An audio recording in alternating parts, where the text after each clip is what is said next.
Alright guys, welcome back to another exciting tutorial. Fash is here, and in this tutorial we'll take a look at between keywords in SQL. Alright, but I would like to show you something before I proceed, and that thing is this. Let me show you. Alright, let's assume you have this is between. I just want to have a box like this. I feel like drawing today.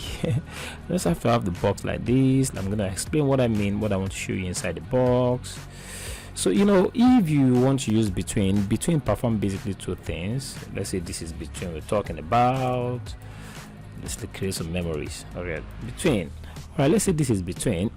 Excuse me, and I want it to be a little bit bigger. Remind me, I want it to be big. All right, come on. Okay, it's not getting bigger. Don't worry, let's just move on. All right, let's assume that this is between, and I want the situation where okay, this between will normally make use of two things, and the first thing it makes use of is either you are talking about range. We use a lot in range. If I say between 8 and 9, that is range, and we always talk about, when we're talking about between, we normally use dates. So but in this date scenario, there's one thing I want you to pay attention to. You need to pay attention to what is known as timestamp. I'm going to explain what timestamp is. What you should be able to understand the hours, the minute, and the second. So that's it. So between is a keyword that we use in order for us to find the range between some kind of information, data in our database, and also we normally use it to find the range between dates. So when you're paying attention to pay dates, you need to pay attention to what is known as timestamp. So that's exactly what I want you to understand.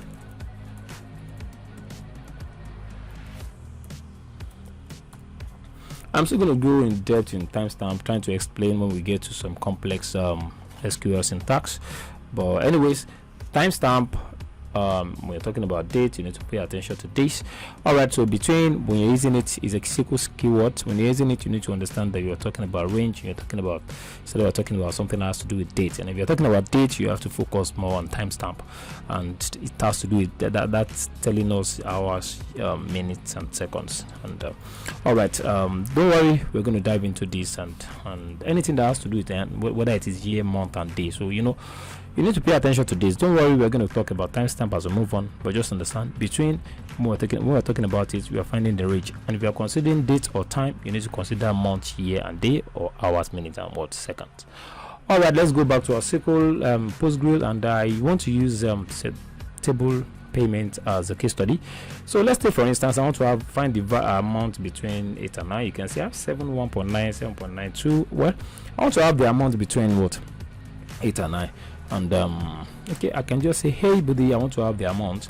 I can now say, hey, what I want to also explain to you is that you need to employ where amount is between. I know you want is between, but it is not is between. You are just going to type between as straight up between,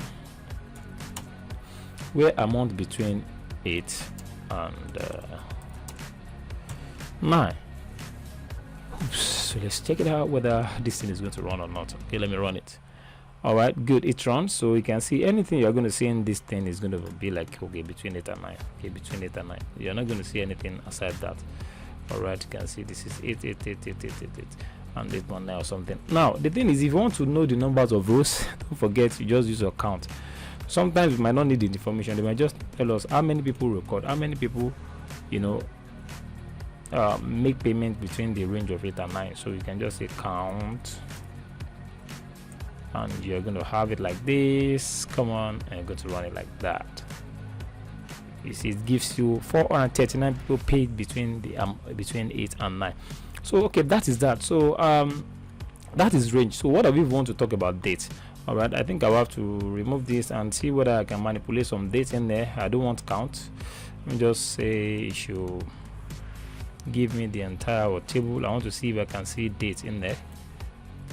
Oops, sorry, I just have to clear this. Come on, my keyboard, I don't know why it's malfunctioning these days. All right, so good. All right, so you can see this actually gives us, but okay, payment date is there. All right, let's say where, don't forget, you need where is powerful, where payment underscore date between, excuse me,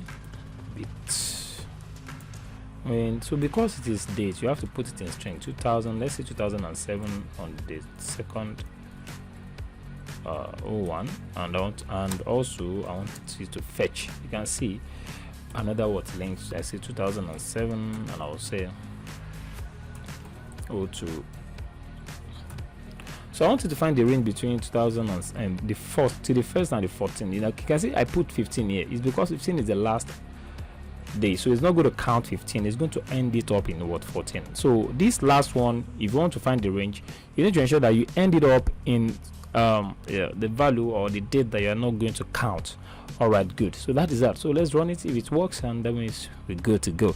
You can see this gives us all this information where payment date is between 2000. So sometimes your employer might say, I want you to fetch me the record between this and this period of time. You wouldn't have any option other than to use what between, trust me, and this is going to make your life so easier. So all right, so this is where I'm really going to stop for now. You use where together with between, and don't forget, it's either you're talking about range or you're talking about date. If you're talking about date, understand that you're talking about years, months, and day, or talking about hours, minutes, and time. And this is exactly how the code tool looks like. All right, you can decide now to say, okay, I want what else. I think I'm good with this. I don't want to do so much of query. I really want to share with you how it works, and I'm very sure you're understanding it and getting it right now. All right, guys, I'm dropping it right now, and in the next tutorial we're diving into something more awesome. And guess what, we're going to take a